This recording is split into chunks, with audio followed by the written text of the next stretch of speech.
मुस्लिम होने के नाते जैसे मैं कुरान पढ़ती थी या कोई उर्दू की किताब होती थी, अगर वो हमें चाहिए होती तो बहुत बहुत बहुत ज़्यादा फ़र्क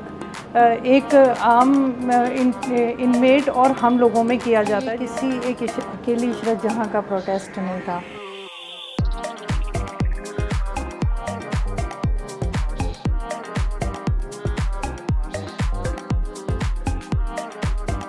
जिन भी लोगों ने ये सवाल उठाया उन पर झूठे मुकदमे लगाए गए, उनको जेल भेजा गया और हमेशा शक की नज़रों से वो हमें देखते थे, हमारी छोटी छोटी बातों में रुकावटें पैदा करते थे। मतलब जामिया में जिस तरीके से स्टूडेंट्स के साथ बदसलूकी की गई थी, तो ऐसी तालीम याफ्ता लड़कियों को मतलब कहीं ना कहीं दबाने, उनकी आवाज़ को कुचलने और उनको कहीं ना कहीं वापस घरों में धकेलने का काम मौजूदा सरकार ने। आप कांग्रेस की पूर्व पार्षद रही हैं और CA/NRC में शाहीन बाग का जितना बड़ा प्रोटेस्ट हुआ उसके बाद मुताबिक आपके कि जो है आपने कहा कि बिना किसी इल्ज़ाम के बिना कुछ किए मुझे 2 साल तक जेल में डाला गया। इसके बारे में पूरी बात बताइए कि आखिर हुआ क्या था उस दिन जब आपको अरेस्ट किया गया। देखिए अतीका, ये किसी एक अकेली इशरत जहाँ का प्रोटेस्ट नहीं था। आप लोग भी इस बात के गवाह हैं। आप लोग उस टाइम मेरे ख्याल पढ़ाई कर रहे होंगे, तो और ख़ासकर ये जो एक एजिटेशन या ये जो एक पूरा आंदोलन था वो स्टूडेंट लीडर्स की तरफ से था, जामिया की तरफ से, मतलब बाद में सारा जामिया ने, अलीगढ़ यूनिवर्सिटी ने, और मुझे लगता है कोई भी एक पूरे मुल्क में अगर किसी भी हम ज़िम्मेदार एक नागरिक की बात करें या लिबरल जो सोच रखते हैं या जो आइन में यकीन रखते हैं, जो डेमोक्रेसी में विश्वास रखते हैं, मुझे लगता है ये सब उन लोगों का प्रोटेस्ट था, उन सब लोगों का ये आंदोलन था, किसी एक अकेले इशरत जहाँ का नहीं था। तो सबसे पहले तो मैं कहना चाहूँगी कि ये कोई इंडिविजुअल किसी को मतलब इसका क्रेडिट या किसी को डिसक्रेडिट नहीं किया जा सकता, और सभी लोग मतलब इसमें बढ़ चढ़कर हिस्सा ले रहे थे। जगह जगह पर प्रोटेस्ट हो रहे थे, कोई एक प्रोटेस्ट नहीं था ये ज़रूर। और सबसे पहले अगर हम देखें तो जामिया और शाहीन बाग, उसके बाद मतलब जामिया में जिस तरीके से स्टूडेंट्स के साथ बदसलूकी की गई, दिल्ली पुलिस ने जिस तरीके से बदसलूकी की, तो उन सब को देखते हुए ये एजिटेशन एक बहुत ज़्यादा मतलब बढ़ता चला गया और लोगों को ये लगता चला गया कि एक कानून को लाया जा रहा है जो ज़बरदस्ती थोपा जा रहा है और शायद जिसकी ज़रूरत भी नहीं है। अगर हम उसकी टेक्निकलिटीज़ में जाएं तो मुझे ये लगता है कि इस अमेंडमेंट की ज़रूरत भी नहीं थी। और अगर जो एजिटेशन का आधार था वो भी जो लोग जैसे मैंने कहा कि आइन में यकीन रखते हैं, तो अगर आर्टिकल 14 हम उठाकर देखते हैं तो कॉन्स्टिट्यूशन ये बात करता है कि किसी भी नागरिक को धर्म के आधार पर नागरिकता दी या उससे छीनी नहीं जा सकती। तो ये सारा का सारा जो मतलब अगर पॉइंट ऑफ कंटेंशन हम कहें तो सारा का सारा सिर्फ सवाल ही ये था। और मुझे ये लगता है कि जितने भी वो लोग जिन्होंने गवर्नमेंट से ये सवाल किया, और जायज़ एक मतलब संवैधानिक ये सवाल था, संविधान से बाहर की बात नहीं की गई थी, जिन भी लोगों ने ये सवाल उठाया उन पर झूठे मुकदमे लगाए गए, उनको जेल भेजा गया और एक के बाद एक मुकदमों में उन्हें डालते चले गए। तो इस तरीके से सिर्फ मैं अकेले नहीं बल्कि हज़ारों की तादाद में लोगों को जेल जाना पड़ा झूठे मुकदमों में, और कई सौ FIR हैं जो दिल्ली में दर्ज की गई, और अगर मैं पूरे हिंदुस्तान की बात करूं तो शायद ये आंकड़ा हज़ारों में जाएगा। आपके लिए सबसे मुश्किल घड़ी जेल में क्या रही है, चूँकि आप 25 महीने तक जेल में रहीं, और क्या दिक्कतें हुई, और वहाँ सबसे बड़ा फ़र्क बताइएगा कि एक मुस्लिम जैसे आजकल राजनीति चल रही है हिंदू मुस्लिम्स को लेकर, तो जेल में क्या फ़र्क रहा? आपको कुछ ऐसा नज़र आया कि वहाँ जो कैदी थे उनमें और आप में कुछ फ़र्क किया जा रहा है? देखिए, अगर मैं अपने अरेस्टिंग के दिन से बात करूं, 26 फरवरी 2020 की ये बात है, तो रातों रात मेरी छवि को, जो मतलब एक सेक्युलर लड़की जिसने तालीम हासिल करी, कानून की पढ़ाई पढ़ी, मतलब मैं कहीं ना कहीं मेरे पेरेंट्स या मेरे घर वाले मतलब उन लोगों ने मेरी सोच को समझा, मुझे सपोर्ट किया, माइनॉरिटी से आने के बावजूद भी। मतलब अगर आप, मैं अपनी और आपकी बात करूँ तो हम वो प्रिविलेज्ड लड़कियाँ हैं मुस्लिम होते हुए भी, कि जैसे अगर मैं आपकी बात करूं तो आप मीडिया में आज काम करने के लिए आज़ाद हैं। इसी तरीके से अगर मैंने कानून की पढ़ाई पढ़ी और उस साथ ही साथ मैं राजनीति में आने का फ़ैसला लिया तो मेरे घर वालों ने मेरा खासा सपोर्ट किया। तो ऐसी तालीम याफ्ता लड़कियों को मतलब कहीं ना कहीं दबाने, उनकी आवाज़ को कुचलने और उनको कहीं ना कहीं वापस घरों में धकेलने का काम मौजूदा सरकार ने,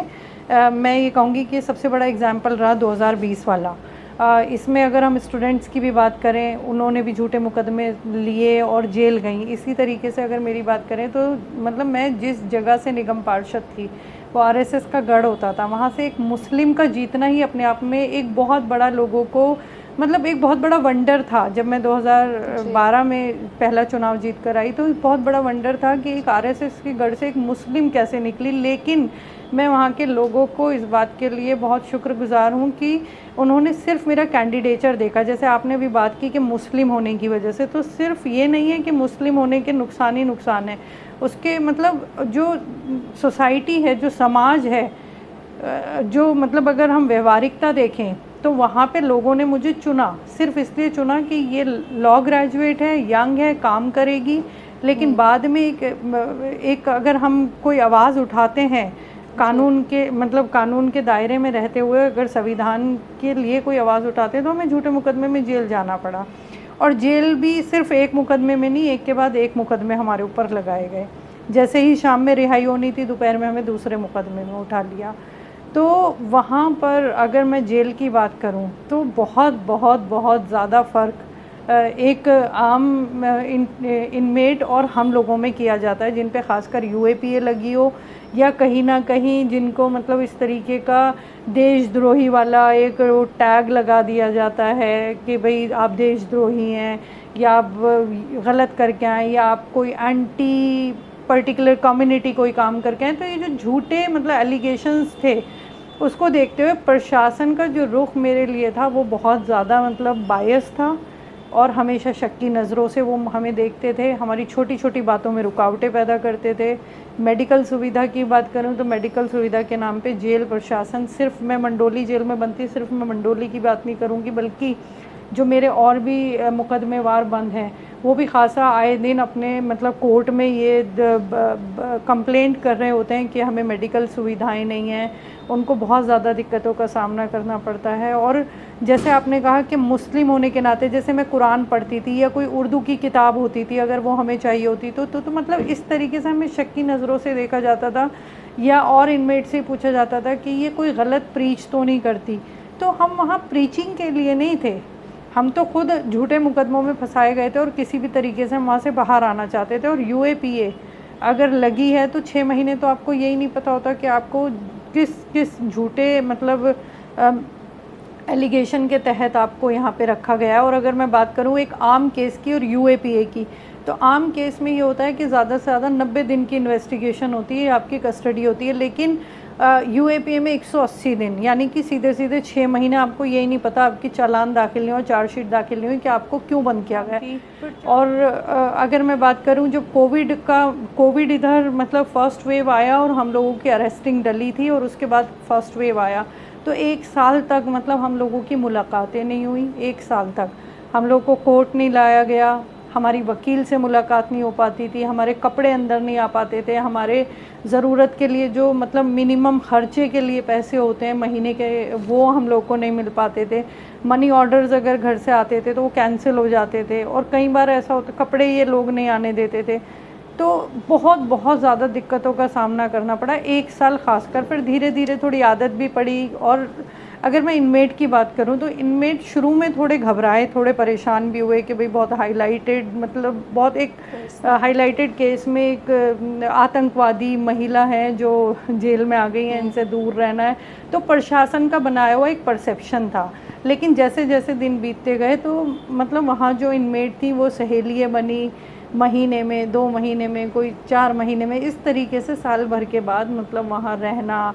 या अपने केस, क्योंकि इतनी बड़ी चार्जशीट थी, उसको जाके फिर हमें हमारे जज साहब ने इजाज़त भी दी कि हम कंप्यूटर को एक्सेस कर सकते हैं। तो चार्जशीट का रोज़ पढ़ना, वहाँ 3-3 घंटे बैठकर, तो ये सारी चीज़ें थी जिनमें मतलब धीरे धीरे टाइम निकलता रहा। लेकिन अगर मैं बात करूं कि शिद्दत से ज़्यादा मतलब गर्मी देखना और शिद्दत से ज़्यादा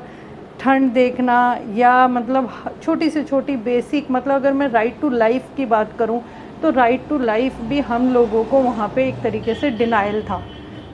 और इनमेट्स के मुकाबले में। तो मतलब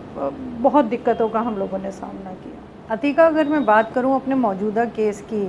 FIR 59 2020 की जी, तो मेरे जितने भी मुकदमे वार अभी जेल में मौजूद हैं,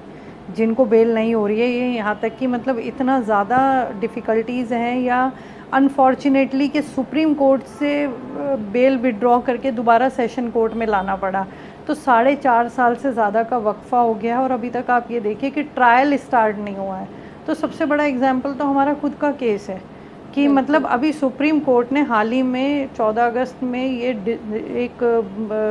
एक फाइंडिंग भी आई है कि अगर जो UAPA के डिज़र्विंग केसेस हैं उनमें बेल डिनाई नहीं होनी चाहिए। तो जब सुप्रीम कोर्ट इतनी बड़ी बात कह रहा है और जिसमें सबूत या अभी कुछ भी बहुत खुल के सामने नहीं आ रहा है, तो हमारे मुकदमे में भी अगर मैं देखूंगी कि लोगों का सिर्फ एक दूसरे से मिलना या बात करना, तो मतलब आज अगर उनका टाइम देखें 4.5 साल अगर वो बिना ट्रायल के बिता रहे हैं, लगभग आधी से ज़्यादा वो सज़ा पूरी कर चुके हैं। अगर इन केस अल्लाह ना करे, मतलब अगर अदरवाइज़ हम बात करें तो उनका डिज़र्विंग केस है बेल का। अगर उनको बेल नहीं मिल रही तो मुझे लगता है कि इससे बड़ा एग्जाम्पल इनजस्टिस का, इससे बड़ा एग्जाम्पल अनडेमोक्रेटिक सिस्टम का क्या होगा। या मतलब अगर हम इस लॉ की बात करें तो इतना रिप्रेसिव लॉ है, इतना मतलब लोगों की आवाज़ को दबाने के लिए। और आप ये देखिए कि पहले क्या होता था कि गवर्नमेंट को अगर कोई क्रिटिसाइज़ कर रहा है तो उस पे UAPA लगती थी, लेकिन आज वो दौर आ चुका है कि अगर आप गवर्नमेंट के किसी भी काम को सिर्फ कमेंट भी कर देंगे तो आप पे UAPA लग जाएगी। तो मतलब इतना ख़तरनाक दौर से हम लोग गुज़र रहे हैं और ऐसे मुकदमों में, झूठों में फंसाया गया है कि जो स्टूडेंट लीडर्स हैं आज उनकी पढ़ाई ख़राब हो रही है, या जिनके जो छोटे छोटे बच्चे छोड़ कर गए थे आज उनके बच्चे माशाल्लाह उनके ही हाइट के हो गए, मतलब इतने बच्चे ग्रोन अप हो गए हैं। तो मतलब उनकी फैमिली को देखिए, बुज़ुर्ग माँ बाप पीछे हैं, छोटे छोटे बच्चे हैं, वो किस तरीके से कोप अप कर रहे होंगे रोज़ की डिफ़िकल्टीज से, वो मतलब बेहतर वो ही बता पाएंगे। फिर हम उसी ओर चलते हैं। CA और NRC को लेकर प्रदर्शन था, तो क्या अब वो मुद्दा नहीं रहा? क्या ये प्रदर्शन फिर से होगा? देखिए, जो अगर मैं मौजूदा वक्त की बात करूं तो CNRC तो बहुत मतलब पीछे छूट गया है। रोज़ हर तीसरे या छठे महीने एक नया शगुफ़ा आ जाता है। चाहे हम UCC की बात करें, चाहे हम वक्फ बिल की बात करें, वक्फ बोर्ड बिल की अगर हम बात करें, फिर अब 1 नेशन 1 इलेक्शन की बात आ गई है। तो इस तरीके से जो मतलब नई चीज़ें निकल कर आ रही हैं, लेकिन मुझे ऐसा लगता है कि लोग घबराए भी, डरे भी, इसमें कोई दो राय नहीं है। क्योंकि जब मैं बाहर आई तो लोगों का ये भी कहना। एक सवाल और कि जब आप जेल में रहीं उस वक्त आपके परिवार को लेकर आपके अंदर कोई ख़तरा था कि मेरे परिवार पर कुछ भी अटैक हो सकता है या कुछ इस तरह की धमकियाँ मिली? आपके अपने जेल से आने के बाद आपकी अपनी निजी ज़िंदगी में क्या असर पड़ा? देखिए, अगर मैं बात करूं मेरे परिवार को लेके, अगर आज वो इतने मजबूत नहीं होते या इतनी मजबूती के साथ, इतनी कठिनाइयों के बाद भी अगर वो मेरे साथ नहीं खड़े होते तो शायद मैं आज आपके सामने बैठ के इंटरव्यू नहीं दे रही होती। और मेरे परिवार की मतलब प्रोएक्टिवनेस या सबकी दुआएं या मतलब उनका भागना दौड़ना मेरे लिए मतलब कोई ऐसा मील का पत्थर नहीं था जो उन्होंने मतलब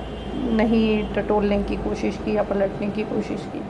और साथ ही साथ अगर मैं अपने शौहर की बात करूं, क्योंकि उस टाइम मेरा निकाह मतलब बाद में हुआ और मेरे पे मुकदमे पहले लग गए थे, तो मैंने ये देखा है जेल में कि बहुत छोटे छोटे मुकदमों में, यहाँ तक कि जिनके बच्चे भी होते हैं मतलब बाहर उनके हस्बैंड उनको छोड़ देते हैं कि या परिवार वाले छोड़ देते हैं कि नहीं अब तो तुम जेल चली गई, मतलब तुम पे एक धब्बा लग चुका है और अब हम तुम्हें नहीं रखेंगे, और मुलाकातें बंद हो जाती हैं और वो मतलब बेचारी अंदर ही रह रही है, कोई पैरोकारी नहीं। तो उस लिहाज से मेरी फैमिली की अगर मैं बात करूं तो मैं बहुत ब्लेस्ड हूं, लेकिन साथ ही साथ कुछ बातें ऐसी हैं जो शायद मतलब मैं नहीं भी बहुत अभी खुल के कहना या कर सकती क्योंकि कहीं ना कहीं मेरे केस से रिलेटेड है।